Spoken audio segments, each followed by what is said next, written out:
Hello বন্ধুরা, শুভ সন্ধ্যা। তো দেখো থোর ছেচকি হচ্ছে। তো একদম খুব সিম্পল রান্না এটা। থোরটাকে নুন দিয়ে চটকে মেখে রেখেছি 5-10 মিনিট।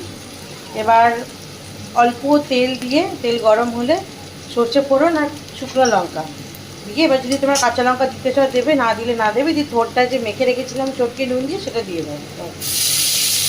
দিয়ে এটা ভাজা ভাজা মতন হবে। নুন, হলুদ গুঁড়ো, মিষ্টি নিজের পছন্দ মতন দিয়ে স্বাদ মতন বানিয়ে নেবে, আর কিছুই না।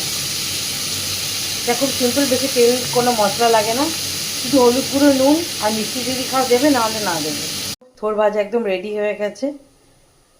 এরপর ভাত দিয়ে খেতে খুব ভালো লাগে। কার কার ভালো লাগে থোর ভাজা বা থোর ছেচকি, যে কোনো একটাই বলতে পারো। কার কার ভালো লাগে জানিও। ঢাকা দেওয়া আছে, এটা লো ফ্লেমে হবে আস্তে আস্তে। তো এখন এই পজিশন আছে, অনেকটা জল বেরিয়েছে, এটা পুরো শুকনো হয়ে যাবে। আর থোরগুলো পুরো যে কচকচানি ভাব যদি থাকে, সেটাও নরম হয়ে যাবে আস্তে আস্তে। এরকম লো ফ্লেমেই থাকবে, ঢাকা দেওয়া আবার।